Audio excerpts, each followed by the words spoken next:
The Defiance. The immense chamber of the Galactic Concordium fell silent as the holographic image of Earth rotated slowly at its center. The blue-green sphere, third from an unremarkable yellow star, appeared inconsequential against the backdrop of the Grand Council Hall with its soaring crystal arches that captured and refracted light from a dozen different suns. Supreme Overseer Xylith, his translucent skin pulsing with bioluminescent patterns that reflected his irritation, rose from his levitating throne. His four eyes narrowed as he addressed the representatives of the 500 most advanced civilizations in the known galaxy. "This," he said, gesturing dismissively at the projection, "is what dares to reject our generous offer of integration status." A wave of amusement rippled through the chamber. Some delegates chittered, others hummed, and a few emitted deep resonant tones of derision. "Primitives who have barely managed to extend beyond their own satellite," remarked Ambassador Naylan, her gelatinous body shifting colors as she spoke. "They've only achieved limited exploration of their neighboring planets. Why do we even bother with formal proceedings? Simply take what we require." Earth had been discovered only 30 rotations ago by Concordium survey vessels. Initial observations had categorized humans as a Tier 3 species, technologically capable of regional space travel but laughably behind the Tier 9 standard of the Concordium's founding races. By interstellar law, such species could be offered integration status, a euphemism for resource extraction and selective preservation. Supreme Overseer Xylith gestured to his adjutant. "Transmit the final communication. They have one planetary rotation to submit, or we demonstrate our displeasure." On Earth, in a reinforced command center beneath the Atacama Desert, Dr. Olivia Warren stared at the translated message on her screen. Her gray eyes reflected the harsh light of the monitor as she read the ultimatum for the third time. "They are not even pretending to be diplomatic anymore," she said to the room of military and scientific leaders. "Submit or be obliterated." Typical. Director Julian Rhodes, head of the Global Defense Council, leaned forward. His face remained impassive, but the tension in his voice was unmistakable. "Doctor, please tell me Project Sunbreaker is operational." Olivia swiped her screen, bringing up a complex schematic. "As operational as it can be without a live test. The quantum nullification field works in simulation. The targeting systems are calibrated. The energy requirements." She paused. "Well, we've never attempted anything on this scale before." Secretary General Amani Okafor, attending via secure holographic link, spoke next. "The Global Defense Council has voted unanimously. If the Concordium makes good on their threat, you are authorized to deploy Sunbreaker." "Madam Secretary," Olivia replied, "I need to emphasize that we don't fully understand the consequences. The theoretical models suggest—" "We're out of time for theories, Doctor," Secretary General Okafor interrupted. "We've spent 15 years preparing since we first detected their scout ships. Now we face extinction or submission. There is no third option." 18 hours later, the Concordium's response arrived in the form of a massive warship entering Earth's orbit. At nearly 20 kilometers long, the vessel known as the Vanquisher dwarfed anything humanity had ever constructed. Its hull was composed of a material that absorbed rather than reflected light, appearing as a ship-shaped void against the stars. Smaller vessels, each still larger than Earth's largest aircraft carrier, detached from the Vanquisher and began descending toward Earth's major cities. Their intent was clear, a display of overwhelming force to crush any thought of resistance. In his opulent command center aboard the flagship, Fleet Commander Tarkus observed with satisfaction as targeting solutions appeared on his tactical display. "Begin with their military installations," he ordered. "Then their governmental centers. Leave the population centers for last. We want them to witness their futility." His weapons officer obediently entered the commands. "Kinetic bombardment ready, Commander." "Planetary defense systems detected but classified as negligible." Tarkus settled back into his biomechanical command chair, which adjusted to his form. "Proceed." In her control center, Olivia received the alert that alien weapons were powering up. She took a deep breath and placed her palm on the biometric scanner. "Project Sunbreaker authorization, Warren Epsilon 9 Theta." The system acknowledged with a soft chime. Targeting parameters: primary target Concordium flagship. Secondary targets: support vessels. Engage when ready. Deep beneath the Pacific Ocean, where humanity had secretly established their most advanced research facility, something awakened. The massive spherical chamber built under the guise of a deep-sea mining operation powered up. Energy readings spiked as exotic particles formed in precisely controlled conditions. What the Concordium had dismissed as primitive fusion reactors and chemical propellants had merely been humanity's public face. Behind closed doors, Earth's scientists had made a technological leap that bypassed centuries of incremental progress. Aboard the Vanquisher, Tarkus frowned as his sensors detected unusual energy readings from Earth's ocean. Analysis, he demanded. His science officer looked puzzled. Unknown energy signature, Commander. It appears to be some form of. The officer never finished his sentence.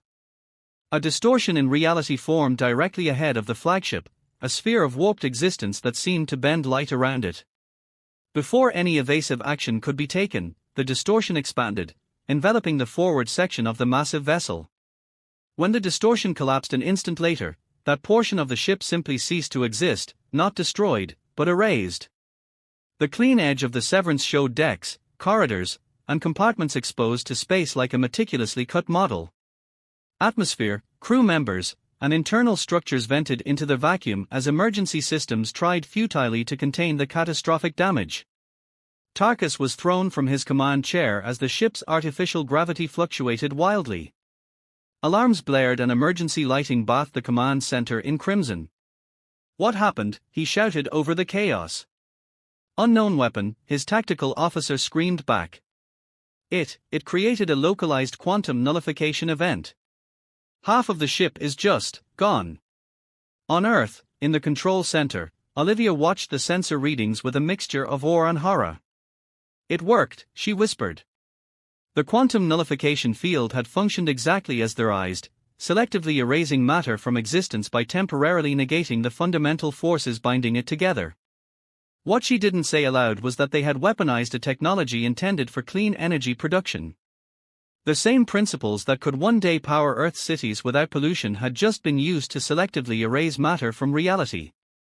Director Rhodes stood beside her, watching the tactical display as the crippled Concordium flagship listed in orbit. Their support ships are pulling back, he noted. Preparing a counterattack, no doubt. Sunbreaker needs 30 minutes to recharge, Olivia nodded grimly. We've hurt them, but that was just one ship. In the Concordium's grand chamber, pandemonium erupted as news of the attack reached them.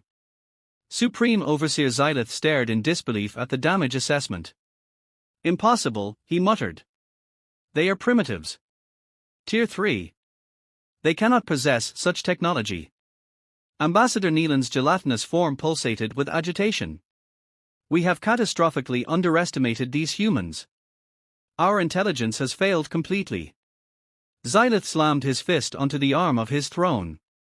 Deploy the combined armada. I want that weapon technology seized and every human installation reduced to ash. His rage echoed through the chamber, silencing even the most vocal delegates. We cannot allow a Tier 3 species to possess technology that threatens the Concordium. As the orders went out, no one in the council chamber noticed the small human observation probe that had infiltrated their supposedly impenetrable security systems, another indication that their assessment of human capabilities had been tragically flawed. Back on Earth, Olivia watched the sensor feeds with growing concern. They are mobilizing just as we expected. Sensor data shows multiple fleet signatures preparing to enter our system. She turned to the assembled military leadership. Sunbreaker was never designed to counter an entire armada. We need time to refine the technology and develop a more strategic deployment plan. Secretary General Okafor's voice came through the speakers. Dr. Warren, the Global Defense Council has unanimously voted to implement Phase 2. You are authorized to proceed. Olivia hesitated, her finger hovering over the command interface. Madam Secretary, Phase 2 was purely theoretical. We've never tested the cascading effect. The models suggest it could be more destructive than anticipated. We are fighting for our very existence, Doctor, the Secretary General replied firmly.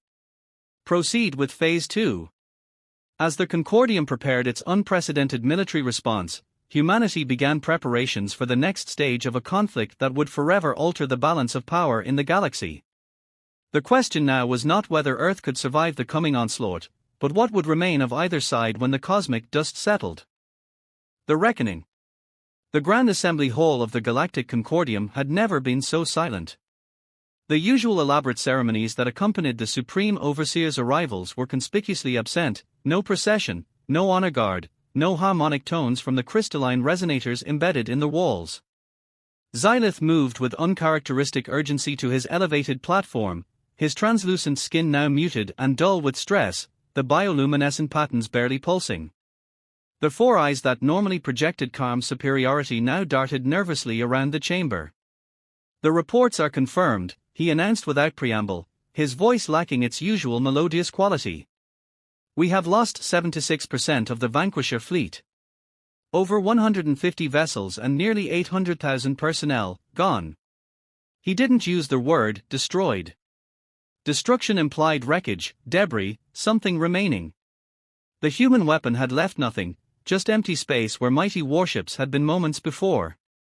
Ambassador Neelan's gelatinous form had darkened considerably, a sign of extreme distress in her species. How could we have been so fundamentally wrong about their capabilities? An intelligence officer, a multilimbed vexoid with compound eyes that refracted light in disturbing patterns, floated forward on an anti-gravity disk. "We have determined that the humans engaged in a systematic deception campaign. Their public space program and military technology were deliberately primitive, a facade. Behind this cover, they developed technologies that appear to manipulate the quantum structure of reality itself."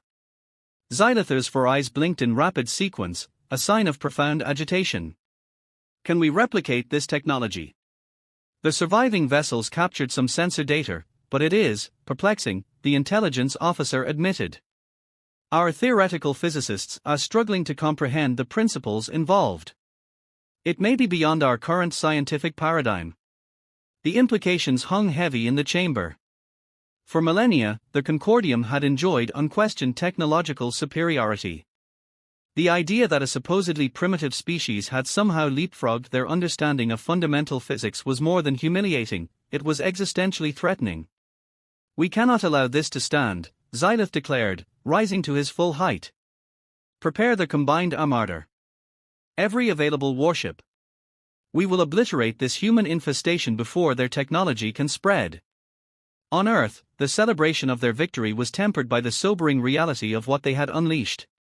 In the control center beneath the Atacama Desert, Dr. Olivia Warren reviewed the telemetry data with growing concern. "The quantum nullification field expanded far beyond our model's predictions," she explained to the emergency session of the Global Defense Council. "We're seeing residual effects throughout near-Earth space, gravitational anomalies, temporal fluctuations. We may have damaged the fabric of reality itself." Secretary General Okafor's holographic projection looked grim. "Can you control it if we need to deploy again?" Olivia hesitated. "Possibly. We're recalibrating based on the observed effects. But there's another problem." She brought up a new set of data on the main screen. Long-range sensors are detecting massive fleet movements throughout Concordium space. They are mobilizing everything they have. Director Rhodes studied the intelligence reports. "Their combined armada will make the Vanquisher fleet look like a scouting party. We're talking thousands of ships, not hundreds." "Can Sunbreaker handle that many targets?" the Secretary General asked. "It's not designed for that," Olivia admitted. "And after what we saw with the cascading effect, I'm not sure we should risk it. We could trigger a runaway reaction that affects Earth itself." The room fell silent as the implications sank in. Their miraculous weapon might be too dangerous to use against such a large force. But without it, Earth stood no chance against the full might of the Concordium. "There may be another option," said a quiet voice from the back of the room. Dr. Hiroshi Tanaka, Olivia's chief collaborator on Project Sunbreaker, stepped forward. Though in his 60s, his mind remained razor-sharp, and he had been instrumental in developing the theoretical framework for quantum nullification. We've been analyzing the quantum resonance patterns created by the nullification field, he said. There's a signature, a specific frequency that appears to be uniquely attuned to the Concordium ship's propulsion systems. Olivia's eyes widened as she grasped his meaning. You're suggesting we could calibrate Sunbreaker to target only systems with that signature, create a field that would affect their ships but not other matter? Theoretically, Hiroshi nodded. It would require precise tuning and would significantly reduce the weapon's raw power, but it would allow us to engage their entire fleet without risking another uncontrolled cascade, Olivia finished. It's brilliant, Hiroshi. But can we manage the recalibration in time? We'll have to, Director Rhodes interjected. Long-range sensors indicate the Concordium Armada will reach our system within 96 hours. Secretary General Okafor made the decision. Dr. Warren, Dr. Tanaka, you have my authorization to implement this modification. Director Rhodes, coordinate with our global defense platforms. We need to be ready for anything they throw at us. The next 4 days passed in a blur of feverish activity. The Sunbreaker system underwent extensive recalibration while Earth's conventional defenses, such as they were, prepared for the coming storm. Civilian populations were moved to hardened shelters. Every available spacecraft was armed and mobilized. In orbit around Saturn, automated sensors detected the first wave of the Concordium Armada emerging from faster-than-light travel. The assembled force was staggering in its scale, over 5,000 capital ships surrounded by clouds of smaller vessels. At their center was the Eradicator, the Concordium's supreme flagship, a vessel nearly the size of Earth's moon. Aboard the Eradicator, Grand Enforcer Drax surveyed the tactical display with cold determination. Having risen through the ranks of the Concordium military through ruthless efficiency, he had personally overseen the subjugation of 27 species that had defied the Council. Earth would be the 28th. Preliminary scans of the system, his tactical officer reported. Human defenses appear minimal. Their lunar outpost has been reinforced, and we detect unusual energy signatures in their oceans. Their weapon, Drax said, his voice a low rumble. Focus our scans there. I want targeting solutions for every energy signature that matches the Vanquisher incident. Compliance, Grand Enforcer, the tactical officer replied. Initial bombardment pattern prepared. Awaiting your command. Drax studied the holographic representation of Earth rotating before him. Such a small world to cause such immense trouble. Begin the approach. All vessels maintain quantum shielding. The humans will not catch us unprepared twice. On Earth, alarms blared as the Concordium Armada entered the inner solar system. In the control center, Olivia and Hiroshi monitored the final calibrations of the modified Sunbreaker system. Quantum resonance targeting is online, Hiroshi reported. We've isolated the frequency signature of their propulsion systems. The nullification field should only affect vessels with that specific quantum signature. Olivia nodded, her face pale with exhaustion after days without sleep. Power levels 87% and holding steady. It's the best we can do with the available time. Director Rhodes entered the control center, his uniform crisp despite the crisis. They've begun their approach. First wave will be in firing range of our outer defenses in 20 minutes. Are we ready? Olivia and Hiroshi exchanged a glance. As ready as we'll ever be, Olivia answered. But Julian, you need to understand, this is still experimental. We've never tried targeted quantum nullification before. There could be unexpected consequences. Noted, Rhodes replied grimly. But our alternatives are surrender or extinction. The Secretary General has given the authorization. Sunbreaker is cleared to engage when ready. As the Concordium Armada moved into position for their assault, a network of quantum sensors hidden throughout the solar system activated. These devices, disguised as routine space debris and scientific instruments, had been gathering data on the Concordium vessels since their first appearance. We're receiving the targeting data now, Hiroshi announced. The system is locking onto their quantum signatures. Olivia took a deep breath and placed her palm on the biometric scanner. Project Sunbreaker Phase 2 Authorization, Warren Gamma 3 Omega. The system acknowledged with a soft chime. Targeting parameters, Concordium propulsion signatures detected. 5,243 primary targets identified. Quantum resonance targeting engaged. Nullification field modulation at optimal parameters. Deep beneath the Pacific Ocean, the heart of Project Sunbreaker awakened once more. But this time, instead of generating a single concentrated nullification field, it created a carefully calibrated wave of quantum disruption designed to propagate through space in a very specific pattern. Aboard the Eradicator, Drax was preparing to issue the command to begin bombardment when his science officer suddenly called out in alarm. Grand Enforcer. Detecting massive energy surge from the planet's ocean.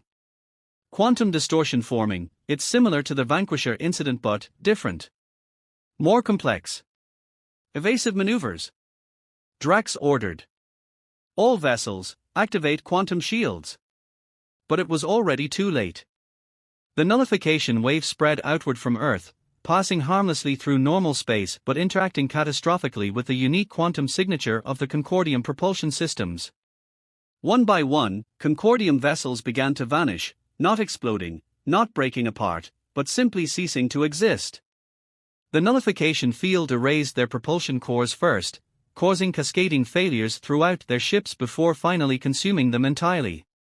On the Eradicator's command deck, chaos erupted as systems failed and reality itself seemed to waver around them. Drax gripped his command chair as the massive flagship shuddered. Status report, he demanded. His tactical officer stared in horror at his displays. The fleet, they are just disappearing. Over 40% losses already and climbing. Our shields are failing to block the effect, it's bypassing our defenses somehow. Retreat, Drax ordered, his proud voice finally breaking. All vessels, emergency withdrawal. Abandon attack pattern. Preservation Protocol Alpha. But the remaining vessels of the combined armada found retreat impossible as their propulsion systems, the very technology that allowed faster-than-light travel, were the primary targets of the nullification field. In Earth's control center, Olivia and Hiroshi watched in awe as the tactical display showed Concordium ships vanishing by the hundreds. It's working, Hiroshi whispered. The targeted approach is working. But then alarms began to sound. Olivia's eyes widened as she saw the new data streaming in. Something's happening, the nullification field is creating ripples in space-time. It's not just affecting their ships anymore. The targeted quantum nullification had an unexpected side effect. As it erased the Concordium propulsion systems, it created waves of quantum instability that propagated through space, causing temporary but severe distortions in the fabric of reality itself. Shut it down, Olivia ordered. The reaction is becoming unstable. Hiroshi worked frantically at his console, but shook his head. I can't stop it, the cascade has begun. The field will have to run its course. The nullification wave continued to spread, eventually reaching the Eradicator. Unlike the smaller vessels, the massive flagship had multiple redundant systems and specialized shielding. It didn't vanish immediately, but began to break apart as sections of its structure were erased piecemeal. On the failing command deck, Drax made his final decision. Set course for Earth. If we are to be erased from existence, we will take these humans with us. The dying Eradicator, its systems failing and structure compromised, began a desperate acceleration toward Earth. The immense mass of the vessel, even partially nullified, would cause an extinction-level impact. They are on a collision course. Director Rhodes shouted, pointing at the tactical display. Can we target them specifically? Increase the nullification effect. The system is already at maximum. Hiroshi replied. We can't intensify it further. Olivia stared at the approaching threat, her mind racing. Then her eyes widened as she saw a possibility. We can't increase the effect, but we can modify it. If we reverse the quantum polarity of the nullification field. Her fingers flew over the controls, making rapid adjustments to the system. Instead of erasing their matter, we could try to phase it out of our reality, push the Eradicator into a parallel quantum state. It was a desperate gamble, based on theoretical physics that had never been tested. But they had no other options. Sunbreaker targeting revised, Olivia announced as she finished the modifications. Quantum phase shift engaged. As the Eradicator plunged toward Earth, the modified nullification field enveloped it. But instead of erasing the massive vessel, it began to shift it sideways in reality, pushing it partially into a parallel quantum state where it could not fully interact with normal matter. When the crippled flagship reached Earth's atmosphere, it passed through like a ghost, visible but unable to cause physical damage. The quantum phase shift had rendered it semicorporeal, caught between realities. The Eradicator passed through Earth itself and continued onward, gradually fading from sensors as it drifted further into its parallel quantum state, eventually disappearing entirely. In the aftermath, nearly 90% of the Concordium's combined armada had been nullified. The few surviving vessels fled the solar system, jumping to faster-than-light speeds with no attempt to regroup or continue the attack. For the first time in its 15,000-year history, the Galactic Concordium had been decisively defeated, and the balance of power in the galaxy shifted irrevocably. 3 weeks later, a small Concordium vessel approached Earth under a flag of truce. Supreme Overseer Xylith himself had come to negotiate, not as a conqueror, but as a supplicant seeking understanding. As Dr. Olivia Warren and Director Julian Rhodes prepared to meet with the alien leader, they knew that humanity's place in the galaxy had forever changed. They had demonstrated that technological advancement was not measured in millennia of incremental progress, but in revolutionary leaps of understanding. The weapon that had saved Earth would now become the foundation for a new relationship with the stars, not based on subjugation, but on mutual respect born of the knowledge that even the most seemingly primitive species might harbor universe-altering secrets. The galactic pride had indeed been shattered by a single human blast, and from its fragments, a new cosmic order would emerge.